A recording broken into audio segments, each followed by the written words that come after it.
La région Poitou-Saintonge est riche en histoire pour les protestants. En 1987, un centre de documentation pour des recherches généalogiques est créé, ainsi qu'un musée du protestantisme au temple de Bosset. Aujourd'hui, ce qui va pouvoir rester, ce sont les temples. Mais après, il y a quand même la présence de pins parasols, qui là aussi est un peu atypique dans notre paysage bocagé, ou de petits cimetières familiaux. Selon la tradition orale, en fait, on racontait que pendant les périodes des assemblées secrètes, évidemment, c'était quand même une période dangereuse, si on voyait au loin un pin parasol près d'une maison, c'était une maison amie, donc on pouvait s'y réfugier. Les protestants, ne voulant pas recevoir l'extrême onction et considérés comme hérétiques par l'Église catholique, ils ne pouvaient pas être enterrés dans les cimetières qui, à l'époque, se trouvaient parfois autour de l'église ou un peu plus loin. Ce qui fait qu'ils vont, à ce moment-là, commencer à décider soit d'ouvrir leur propre cimetière ou alors des cimetières familiaux. Pendant toute la période du désert, les familles vont quand même, malgré le danger, continuer à inhumer leurs parents dans les champs, jardins dont ils disposaient. Le musée accueille très régulièrement des Français, des Allemands, des Anglais, des Canadiens, des gens d'Afrique du Sud. Et ils ont besoin de retrouver pourquoi, à un moment donné, leurs ancêtres ont été obligés de partir. Et c'est ça qui est intéressant. C'est l'exil, il n'est pas simple. Il y a vraiment ce souhait, cette envie de redécouvrir un peu leur histoire familiale. La communauté protestante très enracinée, on a une forme d'engagement. On est engagé vis-à-vis, par exemple, des exilés. On résiste aussi sur des petites choses, mais voilà, on est une petite force quand même. L'avenir au niveau de notre Poitou, le rural, c'est en fait de se réunir. Si on reste tout seul dans notre coin, on va finir par disparaître. Et donc, il faut qu'on se rallie aux autres. Tout le monde a les mêmes problématiques. Donc, notre objectif, c'est de mutualiser nos forces. C'est d'être ensemble. Voilà. Et d'ailleurs, le groupe qu'on a formé avec le canton de Lezay, la Motte-Saint-Thérèse et Lusignan va s'appeler Lezay, au cœur du Poitou protestant.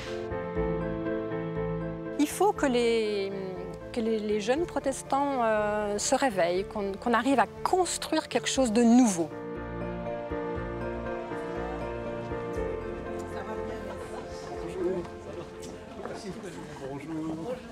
Bonjour, vous allez bien?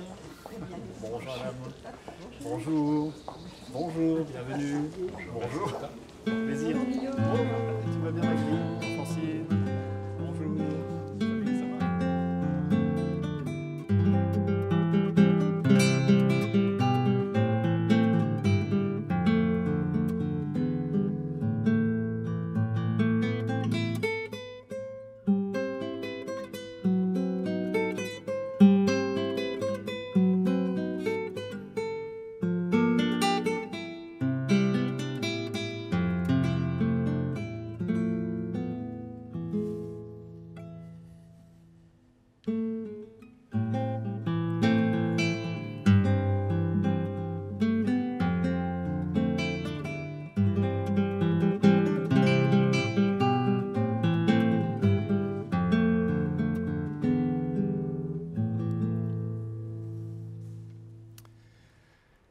Frères et sœurs, soyez les bienvenus pour ce temps de culte. Et vous, chers amis, qui nous rejoignez par-delà vos écrans de télévision, nous sommes vraiment heureux de vous saluer, de vous accueillir ici parmi nous pour vous tenir avec nous devant Dieu. Qui que nous soyons, où que nous soyons, le Dieu de Jésus-Christ nous rejoint pour faire route avec nous.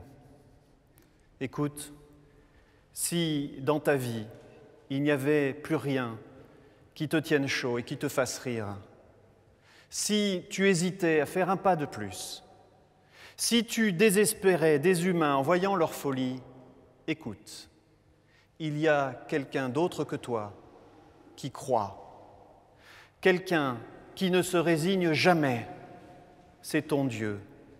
C'est lui qui te dit avec toute la tendresse du monde que son amour pour toi ne faiblira jamais. Oui, le Seigneur nous donne sa confiance et sa paix pour que nous vivions. Que toute la terre s'égaye au nom du Seigneur.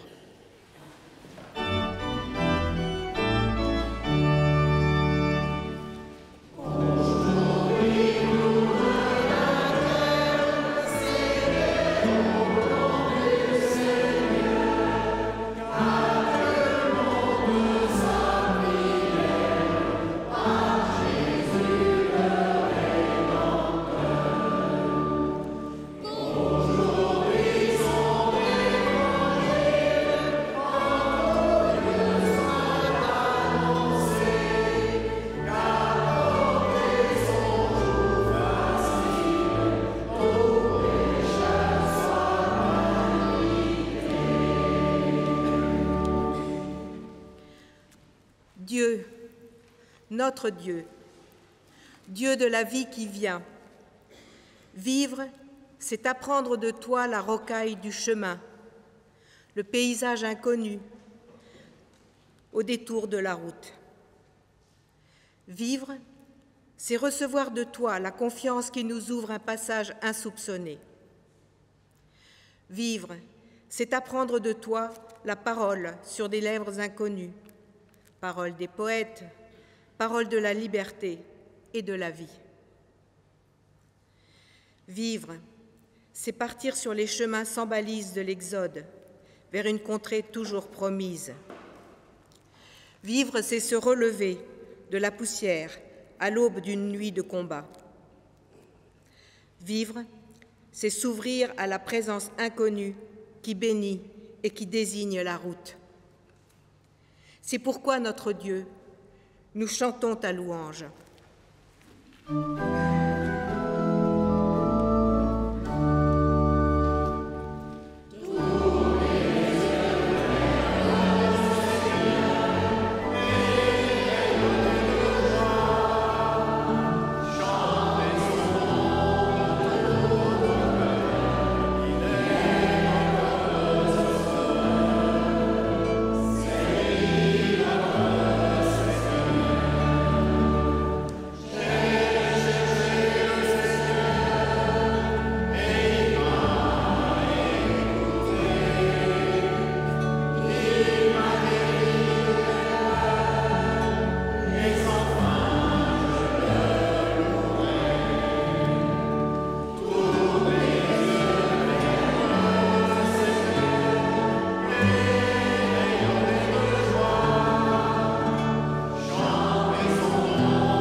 Un homme, un jour, était couché par terre. Depuis si longtemps, il était là, couché dans la poussière, affamé et seul, pauvre et sans attache. Il attendait. Son nom était Lazare. À 2 pas de son tas de poussière s'ouvrait la porte d'un homme riche. Son nom, nous ne le connaissons pas. Seigneur, notre Dieu, notre Père, qui sommes-nous devant toi? Sommes-nous le vieux Lazare couché dans la poussière, affamé et pauvre, sans lien et sans attache? Attendons-nous tout de toi? Crions-nous vers toi chaque jour? Ou sommes-nous cet homme inconnu, à porte fermée, qui ne l'a jamais rencontré? À vrai dire, Seigneur, je suis à la fois le désespoir et la plénitude, la conviction et le doute, le repos et l'angoisse. Ma richesse m'encombre, ma pauvreté m'accable. Où es-tu, Seigneur, lorsque je suis si seul? Où es-tu lorsque je suis repu et que je ne vois plus rien d'autre? Seigneur, viens m'aider dans ma solitude. Je veux te rencontrer. Je veux rencontrer mes frères humains, quels qu'ils soient. Mais c'est si difficile. Seigneur, reçois. Seigneur, pardonne.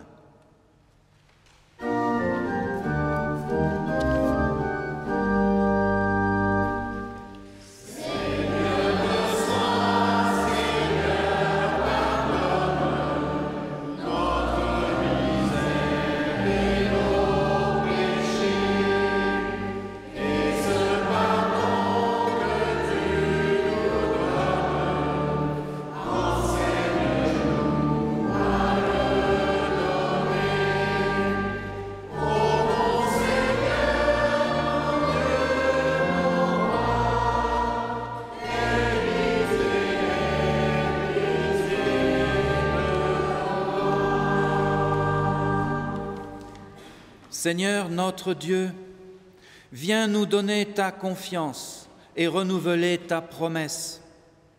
Fais de nous, comme Abraham, des vivants qui osent prendre le risque de vivre en entendant ta voix. Fais de nous des pèlerins, un pas après l'autre, à la rencontre de nos sœurs et de nos frères humains, ici et ailleurs. Alors, nous entendrons ta voix. Alors, nous savons qu'au cœur de notre solitude, de nos angoisses et de nos hésitations, tu viens nous rejoindre comme nous sommes pour cheminer avec nous à la vie, à la mort, jusque par-delà la mort. Que cette parole nous relève, nous redresse, nous libère et que nos cœurs chantent cette libération. Amen.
Frères et sœurs, avant de lire le texte de la Bible, nous confions notre lecture au Seigneur dans la prière. Père éternel, nous sommes devant toi dans la certitude que ta grâce nous accompagne à chaque instant. Au moment d'écouter ta parole, dans ce livre aux feuilles de papier et de vent, qui contient des mots devenus vie et pain quotidien, nous te prions. Nous te prions de nous donner ton souffle, ton esprit, afin que nous entendions ce que nous écoutons et que nous comprenions ce que nous entendons. Amen. Et nous lisons dans la Bible, à l'Évangile de Luc, au chapitre 16, les versets 19 à 31. L'homme riche et Lazare. Il y avait une fois un homme riche qui s'habillait des vêtements les plus fins et les plus coûteux et qui chaque jour vivait dans le luxe en faisant de bons repas. Devant la porte de sa maison était couché un pauvre homme. Il s'appelait Lazare. Son corps était couvert de plaies. Il aurait bien voulu se nourrir des morceaux qui tombaient de la table du riche. Le pauvre mourut, et les anges le portèrent auprès d'Abraham. Le riche mourut aussi, et on l'enterra. Il souffrait beaucoup dans le monde des morts. Il leva les yeux et vit de loin Abraham et Lazare à côté de lui.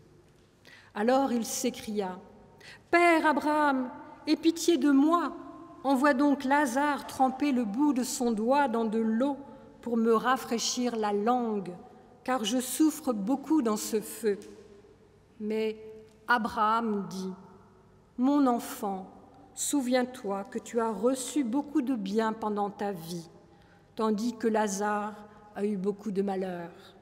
Maintenant, il reçoit ici sa consolation, tandis que toi, tu souffres. De plus, il y a un profond abîme entre vous et nous. Ainsi, ceux qui voudraient passer d'ici vers vous ne le peuvent pas, et l'on ne peut pas non plus parvenir jusqu'à nous de là où tu es. » Le riche dit : « Je t'en prie, Père, envoie donc Lazare dans la maison de mon père où j'ai 5 frères, qu'il aille les avertir, afin qu'ils ne viennent pas eux aussi dans ce lieu de souffrance. Abraham répondit, « Tes frères ont Moïse et les prophètes pour les avertir, qu'ils les écoutent. » Le riche dit, « Cela ne suffit pas, père Abraham, mais si quelqu'un revient de chez les morts et va les trouver, alors ils changeront de comportement. » Mais Abraham lui dit, « S'ils ne veulent pas écouter Moïse et les prophètes, ils ne se laisseront pas persuader, même si quelqu'un se relevait d'entre les morts. »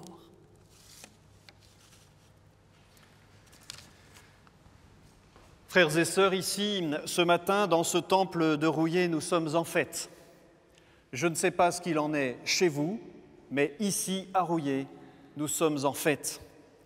Fête de la reconnaissance, qui rassemble ici, dans ce temple, des protestants venus de toutes les églises protestantes du Poitou, pour se tenir avec joie, avec enthousiasme devant le Seigneur. Et voilà que la lecture de la Bible que nous avons lue, dans laquelle nous avons lu le texte du jour qui a été lu ou sera lu dans beaucoup d'églises aujourd'hui, voilà que ce texte nous entraîne dans un drôle de décor.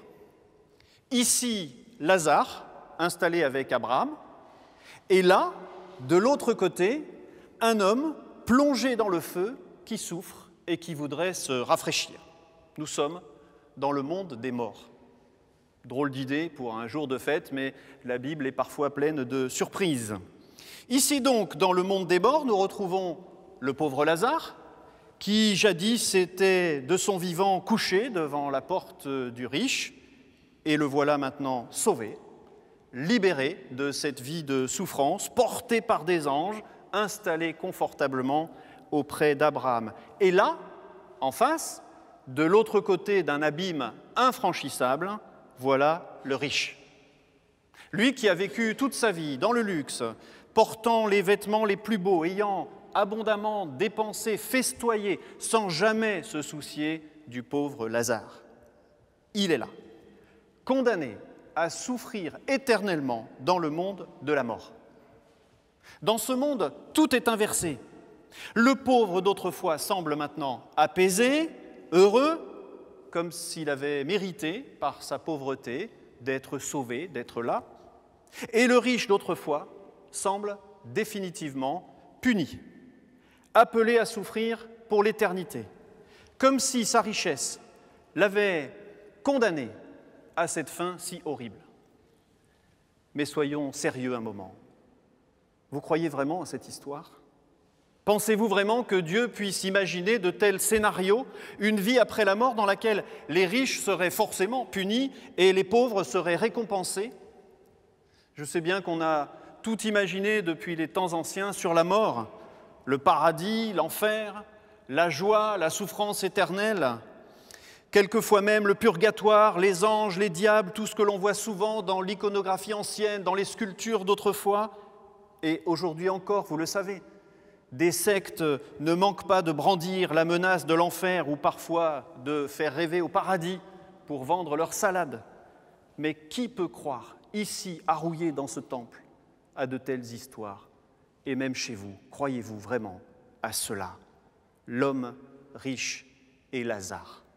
Une histoire, une simple histoire, une fable que Jésus raconte à de riches dignitaires religieux qui méprisaient les gens simples et ordinaires.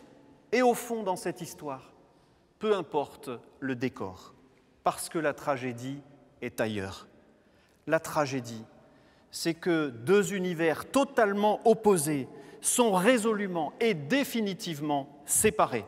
D'une part, le riche, il n'a même pas de prénom, parce que toute son identité est réduite à sa richesse. Et d'autre part, Lazare, qui porte ce si beau prénom, Dieu a aidé, Lazare porté par des anges. Deux mondes définitivement séparés. Ici, le monde de la richesse et du trop-plein dans lequel Dieu n'a aucune place parce que tout simplement, il n'y a pas de place. Et là, le monde du manque et de la dépendance. Ce monde dans lequel il y a toujours de la place pour l'autre, ce monde dans lequel le bonheur de l'existence dépend d'abord des autres. Lazare porte le nom de ce monde-là, Dieu a aidé. Mais alors, Devons-nous considérer que Jésus méprise les riches et la richesse et qu'il condamne la pauvreté, ou qu'il met à l'honneur la pauvreté? Devons-nous comprendre que la Bible, une fois de plus, ferait la morale aux riches? Eh bien, au risque de vous étonner, la réponse est non. Pourquoi? Parce que si tel était le cas, Abraham ne serait pas dans notre histoire. Lui, dont les Écritures disent qu'il était si riche, richissime chef de tribu, il était riche en troupeaux, en argent, en or, et pourtant, Abraham et Lazare sont ici dans notre histoire réunis. Abraham était riche, très riche même, mais il a suffi d'une parole, une seule parole de Dieu pour qu'il quitte le confort de sa richesse et pour qu'il parte. Va-t'en de ton pays, de la maison de ton père, vers le pays que je te montrerai. Abraham, c'est la figure même de la confiance dans la parole de l'autre, dans la parole de Dieu. Abraham, c'est la vie d'un homme à l'épreuve de l'écoute, à l'épreuve de la foi et de la confiance. Alors, mes amis, cette histoire lue ce matin ne condamne pas notre richesse, pas plus qu'elle ne fait l'éloge de notre pauvreté. Elle nous rencontre sur le thème de l'écoute et de la confiance. D'ailleurs, lorsque le riche, dans sa fournaise, demande qu'on envoie Lazare prévenir ses frères qui sont menacés, eux aussi, Abraham répond « À quoi bon? Ils ont déjà tout, les Écritures, l'histoire de Moïse, les récits des prophètes. Mais s'ils n'écoutent pas et s'ils ne font pas confiance, à quoi bon ?» L'écoute et la confiance. Pouvons-nous rejoindre Abraham sur ce chemin? Sommes-nous capables de confiance et d'écoute à l'égard de la parole de Dieu? Et d'ailleurs, la question n'est pas du côté seulement de la parole de Dieu, elle est aussi, à l'évidence, du côté de notre prochain. Comment penser l'avenir? Comment penser notre histoire et notre devenir sans considérer que l'autre, a priori, est digne de confiance et qu'à ce titre, sa parole a du prix pour nous? Comment penser notre chemin dans la foi sans considérer que la parole de Dieu est importante pour nous et qu'à ce titre, elle peut éclairer nos vies? L'écoute et la confiance. C'est cela que nous fêtons ce matin ici à Rouillé. C'est cela que nous partageons avec vous. Le plaisir tout simple d'écouter la parole de Dieu pour la connaître, pour la reconnaître. Le plaisir partagé de mettre notre confiance dans cette parole parce que nous avons la conviction que notre avenir n'est pas dans notre richesse ou dans notre pauvreté, mais qu'elle est seulement, exclusivement et d'abord dans les mains de Dieu. Amen.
prions pour nos frères et sœurs et pour toute la création. Seigneur, nous voulons aujourd'hui te parler de la terre, de ses misères et de sa violence. Les oubliés dans les prisons du monde, les inconnus qui souffrent en silence dans nos villes, les victimes de la puissance militaire, les opprimés par une puissance économique aveugle et sourde. Que tous les hommes te reconnaissent comme Père et qu'ils se découvrent comme des frères et qu'ils aient à cœur de te laisser de la place dans leur vie. Apprends-nous à partager le pain que tu nous donnes.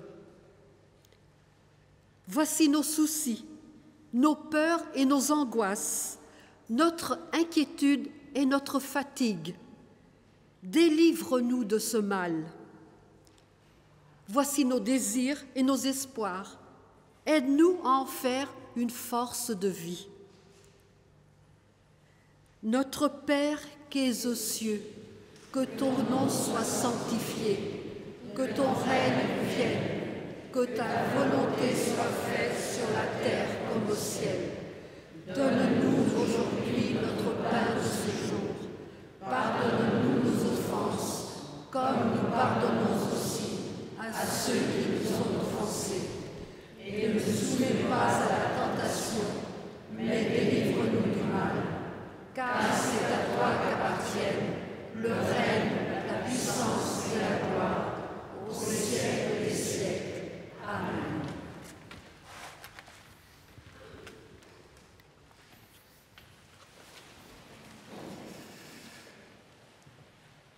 Les choses anciennes sont passées. Toutes choses sont devenues nouvelles sous le regard de Dieu, car c'est pour une vie nouvelle que Dieu nous appelle aujourd'hui. Frères et sœurs, vous qui êtes ici, et vous qui nous avez suivis depuis votre foyer, recevez les paroles de la bénédiction de Dieu. Frères et sœurs, que le Seigneur nous bénisse et qu'il nous garde, qu'il nous accorde sa grâce, qu'il tourne sa face vers nous pour nous donner sa paix. Amen. À toi la gloire, ô ressuscité.